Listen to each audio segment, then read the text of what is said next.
Hello foodies, welcome to cook with Sai Shubha channel. ನಾನು ಇವತ್ತು ಮಸಾಲ ಪಾಪಡ್ ಮಾಡ್ತಾಯಿದ್ದೀನಿ. ಮನೇಲಿ ಏನಾರು ತಿನ್ನಬೇಕು ಸ್ನ್ಯಾಕ್ಸ್ ಟೈಮಲ್ಲಿ ಏನೂ ಇಲ್ಲ ಅಂದ ತಕ್ಷಣ ಈಸಿಯಾಗಿ ತಕ್ಷಣವೇ ಮಾಡ್ಕೋಬೋದು ಅಂತ ಮಸಾಲ ಪಾಪಡ್. ಬನ್ನಿ ಹೇಗೆ ಮಾಡೋದು ಅಂತ ನೋಡೋಣ. ನಾನಿಲ್ಲಿ ಕಟ್ ಮಾಡಿ ಸಿಪ್ಪೆ ತೆಗ್ದಿರೋ ಅಂಥ ಒಂದು ಸೌತೆಕಾಯಿ ತೊಗೊಂಡಿದ್ದೀನಿ, 1 ಕಪ್ ಆಗೋಷ್ಟು. ಚಿಕ್ಕದಾಗಿ ಕಟ್ ಮಾಡ್ಕೋಬೇಕು. ಹಾಗೆ ಚಿಕ್ಕದಾಗಿ ಕಟ್ ಮಾಡ್ಕೊಂಡಿರೋದು 1 ಕಪ್ ಆಗೋಷ್ಟು ಈರುಳ್ಳಿ ಕೂಡ ತೊಗೊಂಡಿದ್ದೀನಿ. ಆದಷ್ಟು ಚಿಕ್ಕದಾಗೆ ಕಟ್ ಮಾಡ್ಕೊಳ್ಳಿ. ಟೊಮೆಟೊ ಹಣ್ಣು ಕೂಡ ಜಾಮೂನ್ ಟೊಮೆಟೊ ಹಣ್ಣು ಅಥವಾ ಹುಳಿ ಟೊಮೆಟೊ ಹಣ್ಣು ಸರಿ, ಅದರಲ್ಲಿ ಒಳ ತಿರುಳಿರುತ್ತಲ್ಲ ಅದನ್ನೆಲ್ಲ ತೆಗೆದುಬಿಟ್ಟು ಈ ಥರ ಚಿಕ್ಕದಾಗಿ ಪೀಸಸ್ ಆಗಿ ಮಾಡ್ಕೊಳ್ಳೋಣ. ಅದನ್ನು ಕೂಡ 2 ಹಾಕ್ಕೊಳ್ತಾ ಇದ್ದೀನಿ ನಾನು. 1 ಕಪ್ ಆಗೋಷ್ಟು ಅದನ್ನು ಹಾಕ್ಕೊಂಡು ಸ್ವಲ್ಪ ಸಾಂಬಾರು ಸೊಪ್ಪು ಕೂಡ ಹಾಕೋತಾ ಇದ್ದೀನಿ 1 ಕಪ್ ಆಗೋಷ್ಟು. ಅದರಲ್ಲಿ ಒಂದು ಸ್ವಲ್ಪ ಇಟ್ಕೊಂಡು ಇನ್ನು 3/4 ಕಪ್ ಆಗೋಷ್ಟು ಹಾಕ್ಕೊಂಡು ಮಿಕ್ಸ್ ಮಾಡ್ಕೊಳ್ಳೋಣ. ಇದಕ್ಕೆ ಉಪ್ಪು ಏನು ಹಾಕೋದು ಬೇಡ, ಹಾಗೆ ಮಿಕ್ಸ್ ಮಾಡ್ಕೊಳ್ಳೋಣ. ಸಪ್ರೇಟಾಗಿ ಇಟ್ಕೊಂಡು ಹಾಕೋಬೋದು, ಅದು ಟೈಮ್ ಆಗುತ್ತೆ. ಹಂಗೆ ಈ ಥರ ಎಲ್ಲನೂ ಒಟ್ಟಿಗೆ ಮಿಕ್ಸ್ ಮಾಡ್ಕೊಂಡ್ರೆ ಮನೇಲಿ ಜಾಸ್ತಿ ಮಾಡೋದ್ರಿಂದ ಜಲ್ದಿ ಆಗುತ್ತೆ. ಉಪ್ಪು ಏನೇನೂ ನಾನು ಸೇರಿಸಿಲ್ಲ, ಹಾಗೆ ಮಿಕ್ಸ್ ಮಾಡಿ ಇಟ್ಕೊತಾ ಇದ್ದೀನಿ. ಹಾಗೆ 1 ಕಪ್ ಆಗೋಷ್ಟು ಮಿಕ್ಸ್ಚರ್ ತಗೊಂಡಿದ್ದೀನಿ ನಾನಿಲ್ಲಿ. ಹಾಗೆಯೇ ಸಿಪ್ಪೆ ತೆಗೆದು ಹುರ್ಕೊಂಡಿರೋ ಕಡಲೆ ಬೀಜನೂ ಕೂಡ ಒಂದು ಚಿಕ್ಕ ಕಪ್ ಆಗೋಷ್ಟು ತೊಗೊಂಡಿದ್ದೀನಿ. ಈಗ ಮಸಾಲ ಪೌಡರ್ ಮಾಡ್ಕೊಳ್ಳೋಣ. ನಾನಿಲ್ಲೊಂದು ಅರ್ಧ ಸ್ಪೂನ್ ಆಗೋಷ್ಟು ಚಾಟ್ ಮಸಾಲ ಪೌಡರ್ ತೊಗೊಂಡಿದ್ದೀನಿ. ಹಾಗೆಯೇ ಒಂದು ಅರ್ಧ ಸ್ಪೂನು ಖಾರದ ಪುಡಿ ಕೂಡ ಹಾಕೋತಾ ಇದ್ದೀನಿ ನಾನು. ಅದಕ್ಕೇ 1/4 ಟೇಬಲ್ ಸ್ಪೂನ್ ಆಗೋಷ್ಟು ಆಮ್ಚೂರ್ ಪೌಡರನ್ನು ಹಾಕೋತಾ ಇದ್ದೀನಿ. ಈಗ ಅದಕ್ಕೇ ಸ್ವಲ್ಪ ಒಂದು 1/4 ಸ್ಪೂನ್ ಆಗೋಷ್ಟು ಬ್ಲ್ಯಾಕ್ ಸಾಲ್ಟ್ ಕೂಡ ಹಾಕೋತಾ ಇದ್ದೀನಿ.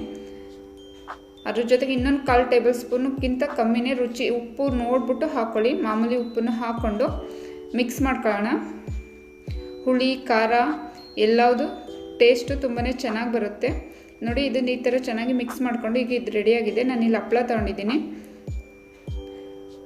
ಇದು ಕಾಳು ಮೆಣಸಿಂದು ಹಪ್ಪಳ ಬರುತ್ತಲ್ಲ, ಅದು ಮಸಾಲೆದು ಖಾರದ್ದು ಆ ಹಪ್ಪಳ ತೊಗೊಂಡಿದ್ದೀನಿ ನಾನು.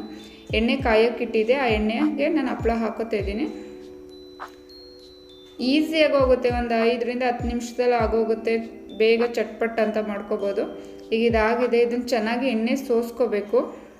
ಹಪ್ಪಳದಲ್ಲಿ ಎಣ್ಣೆ ಏನು ಇರಬಾರ್ದು, ಫುಲ್ ಎಣ್ಣೆ ಎಲ್ಲ ಸೋಸ್ಕೊಂಡು ಇದನ್ನು ಅದೇ ಥರ ಮಾಡ್ಕೊಳ್ಳೋಣ.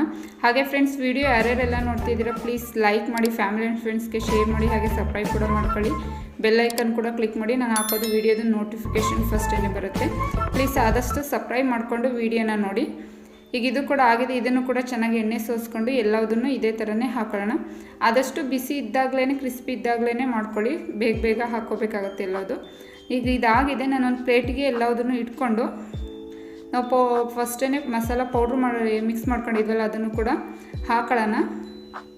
ಚೆನ್ನಾಗಿ ಎಲ್ಲ ಕಡೆನೂ ಉದುರಿಸ್ಕೋಬೇಕು. ಫುಲ್ಲು ಹಪ್ಪಳ ಫುಲ್ ಎಲ್ಲ ಕಡೆನೂ ಉದುರಿಸ್ಕೋಬೇಕು. ನಾನು ಈ ಥರ ಪಾಪಡ ಫಸ್ಟ್ ಟೈಮ್ ನಾನು ತಿಂದಿದ್ದು ಮೈಸೂರು ಎಕ್ಸಿಬಿಷನಲ್ಲಿ. ನೀವು ಎಲ್ಲಿ ತಿಂದಿರಿ ಫಸ್ಟ್ ಟೈಮ್ ಅಂತ ನನಗೆ ಕಮೆಂಟ್ ಬಾಕ್ಸಲ್ಲಿ ಕಮೆಂಟ್ ಮಾಡಿ ಫ್ರೆಂಡ್ಸ್. ಈ ಪೌಡರ್ ಫುಲ್ ಎಲ್ಲ ಕಡೆನೂ ಹಾಕೊಂಡಿದ್ದೀನಿ. ಈಗ ನಾವು ಮಿಕ್ಸ್ ಮಾಡಿ ಇಟ್ಕೊಂಡಿದ್ವಲ್ಲ ವೆಜಿಟೇಬಲ್ಸ್, ಅದು ಕೂಡ ಚೆನ್ನಾಗಿ ಎಲ್ಲ ಕಡೆನೂ ಸ್ಪ್ರೆಡ್ ಮಾಡ್ಕೋಬೇಕು. ನಾವು 1-2 ಮಾಡೋದಾದ್ರೆ ಹಾಗೆ ಸಪ್ರೇಟೇ ಹಾಕ್ಕೋಬೋದು. ಮನೇಲಿ ಮಾಡೋದ್ರಿಂದ ಜಾಸ್ತಿ ಮಾಡ್ಕೊಳ್ಳೋದ್ರಿಂದ ಎಲ್ಲವುದು ಈ ಥರ ಮಿಕ್ಸ್ ಮಾಡ್ಕೊಂಡು ಹಾಕ್ಕೊಂಡ್ರೆ ಬೇಗ ಹಾಕ್ಕೊಳ್ಬೋದು. ಈಗ ಎಲ್ಲವುದು ಹಾಕೊಂಡಾಗಿದೆ. ಮತ್ತೆ ಅದ್ರ ಮೇಲೆ ನಾನು ಮಸಾಲ ಪೌಡರ್ ಮಾಡ್ಕೊಂಡಿದ್ನಲ್ಲ ಅದನ್ನು ಮತ್ತೊಂದು ಸಲ ಮೇಲೆ ಸ್ವಲ್ಪನೇ ಹಾಕೋತಾ ಇದ್ದೀನಿ. ಅದು ಮೇಲೆಲ್ಲ ಇದಾಗಲಿ ಅಂತ ತರಕಾರಿಗಳಿಗೂ. ಅದ್ರ ಮೇಲೇ ನನಗೆ ಮಿಕ್ಸ್ಚರ್ ಕೂಡ ಹಾಕೋತಿದ್ದೀನಿ. ಮಿಕ್ಸ್ಚರು ನಿಮ್ಗೆ ಎಷ್ಟು ಬೇಕು ಅನಿಸುತ್ತೆ ಅಷ್ಟು ಹಾಕೋಬೋದು. ಮಿಕ್ಸ್ಚರ್ ಎಷ್ಟು ಹಾಕೋತೀವಿ ಅಷ್ಟು ಟೇಸ್ಟು ಚೆನ್ನಾಗಿ ಬರುತ್ತೆ. ನೀವು ಇದಕ್ಕೇ ಬೇಕಿದ್ರೆ ಕಾಳು ಮೆಣಸಿನ ಪುಡಿ ಹಾಕೋಬೋದು. ನಾನು ಹಪ್ಪಳದಲ್ಲೇ ಅದು ಖಾರ ಇರೋದ್ರಿಂದ ನಾನು ಹಾಕೋತಿಲ್ಲ. ಬೇಕು ಅಂದರೆ ಇದ್ರ ಮೇಲೇ ಕಾಳು ಮೆಣಸಿನ ಪುಡಿ ಸ್ವಲ್ಪ ಹಾಕೊಳ್ಳಿ, ಚೆನ್ನಾಗಿರುತ್ತೆ. ನಾನು ಇದಕ್ಕೇ ಕಡಲೆ ಬೀಜ ಕೂಡ ಹಾಕೋತಾ ಇದ್ದೀನಿ. ಕಡಲೆ ಬೀಜನೂ ಕೂಡ ನಿಮ್ಗೆ ಎಷ್ಟು ಬೇಕು ಅನಿಸುತ್ತೆ ಅಷ್ಟು ಇಷ್ಟ ಹಾಕ್ಕೊಳ್ಳಿ. ತುಂಬಾ ಟೇಸ್ಟ್ ಚೆನ್ನಾಗಿ ಬರುತ್ತೆ ಕಡಲೆ ಬೀಜ ಮಿಕ್ಸ್ಚರು. ನಿಮ್ಗೆ ಇಷ್ಟ ಬಂದಷ್ಟು ಹಾಕೋಬೋದು. ಅದ್ರ ಮೇಲೇ ಸ್ವಲ್ಪ ಕೊತ್ತಂಬರಿ ಸೊಪ್ಪು ಕೂಡ ಹಾಕೋತಾ ಇದ್ದೀನಿ. ಇದ್ರ ಮೇಲೇ ಸ್ವಲ್ಪ ನಿಂಬೆಹಣ್ಣಿನ ರಸ ಹಾಕ್ಕೊಂಡು ತಿಂತೀರ ಸಖತ್ತಾಗಿರುತ್ತೆ. ಮಸಾಲ ಪಾಪಡ್ ರೆಡಿಯಾಗಿದೆ. ನಾನು ಇದಲ್ಲದೆ ಇನ್ನೊಂದು ಟೈಪ್ ಮಾಡೋದನ್ನು ಕೂಡ ತೋರಿಸ್ತಾ ಇದ್ದೀನಿ. ಎಣ್ಣೆಯಲ್ಲಿ ತಿನ್ನಲ್ಲ ಅನ್ನೋರು ಅಥವಾ ಮಕ್ಕಳಿಗೆ ಇಷ್ಟ ಆಗೋ ಥರ ಡಿಫ್ರೆಂಟಾಗಿ ಮಾಡಬೇಕು ಅಂದರೆ ಈ ಥರ ಮಾಡ್ಬೋದು. ನಾನೊಂದು ಅರಳೆ ಇಟ್ಕೊಂಡು ಅದು ಬಿಸಿ ಆದಮೇಲೆ ನಾನು ಹಪ್ಪಳನ ಅರ್ಧಕ್ಕೆ ಕಟ್ ಮಾಡಿಕೊಂಡು ಈ ಥರ ಸ್ವಲ್ಪ ಬಟ್ಟೆಯಲ್ಲಿ ಪ್ರೆಸ್ ಮಾಡಿಬಿಟ್ಟು ಈ ಥರ ಬೇಯಿಸ್ಕೊಳ್ಳೋಣ. ತುಂಬ ಏನು ಕ್ರಿಸ್ಪಿಯಾಗಿ ಏನು ಬೇಡ, ಸ್ವಲ್ಪ ಬೇಯುತ್ತೆ, ಉಬ್ಬೋದೇನಿಲ್ಲ, ಹಾಗೆ ನಾರ್ಮಲಾಗಿ ಬೇಯುತ್ತೆ. ಈಗ ಇದಾಗಿದೆ. ನಾವು ಚುರುಮುರಿ ಎಲ್ಲ ಮಾಡ್ತೀವಲ್ಲ ಪೇಪರ್, ಆ ಥರ ಈ ಥರ ಸುತ್ತಕೊಂಡು ಮಕ್ಕಳಿಗೆ ಈ ಟೈಪ್ ಮಾಡಿಕೊಟ್ರೆ ತುಂಬಾ ಇಷ್ಟಪಟ್ಟು ತಿಂತಾರೆ. ಡಿಫ್ರೆಂಟಾಗಿರುತ್ತೆ. ನೋಡೋದಕ್ಕೂ ತುಂಬಾ ಚೆನ್ನಾಗಿರುತ್ತೆ. ಈ ಥರ ಮಾಡಿಕೊಡಿ, ಮಕ್ಕಳು ಇಷ್ಟಪಡ್ತಾರೆ. ಎಲ್ಲದನ್ನೂ ಇದೇ ಥರನೇ ಮಾಡ್ಕೊಳ್ಳೋಣ. ಮಕ್ಕಳು ಅಂತಲ್ಲ, ದೊಡ್ಡವರು ಇಷ್ಟ ಆಗುತ್ತೆ. ಎಣ್ಣೆ ಬೇಡ ಅಂದರೆ ಇದೇ ಥರ ಫುಲ್ಲ ಎಲ್ಲ ಪೂರ್ತಿ ಹಪ್ಪಳ ಹಾಕ್ಕೊಂಡು ಇದೇ ಥರ ಬಿಸಿ ಮಾಡಿಕೊಂಡು ಸೇಮ್ ನಾನು ಏನು ತೋರಿಸಿದ್ದೀನಿ ಅದೇ ಮೆಥಡಲ್ಲಿ ಮಾಡಿಕೊಂಡ್ರೆ ಆಗುತ್ತೆ. ಈಗ ಅದಕ್ಕೇ ನಾನು ಫಸ್ಟು ಪೌಡರ್ ಹಾಕೋತಾ ಇದ್ದೀನಿ. ಪೌಡರ್ ಹಾಕ್ಕೊಂಡು ಅದು ವೆಜಿಟೇಬಲ್ಸ್ ಕೂಡ ಹಾಕೋತಾ ಇದ್ದೀನಿ. ಹಾಕೊಂಡು ಅದ್ರ ಮೇಲೆ ಮತ್ತೊಂದು ಸ್ವಲ್ಪ ಪೌಡರ್ ಹಾಕ್ಕೊಂಡು ಸ್ವಲ್ಪ ಮಿಕ್ಸ್ಚರ್ ಹಾಕೋತಾ ಇದ್ದೀನಿ.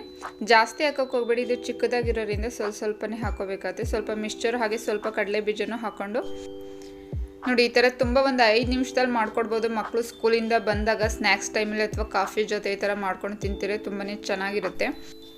ಮನೆಯಲ್ಲೇ ಎಷ್ಟು ಸಿಂಪಲ್ಲಾಗಿ ಈಸಿಯಾಗಿ ಮಾಡ್ಕೋಬೋದು ಅಂತ ನೋಡಿದ್ರಲ್ಲ. ಹೇಗಿತ್ತು ಅಂತ ಕಮೆಂಟ್ ಬಾಕ್ಸಲ್ಲಿ ಕಮೆಂಟ್ ಮಾಡಿ ಫ್ರೆಂಡ್ಸ್.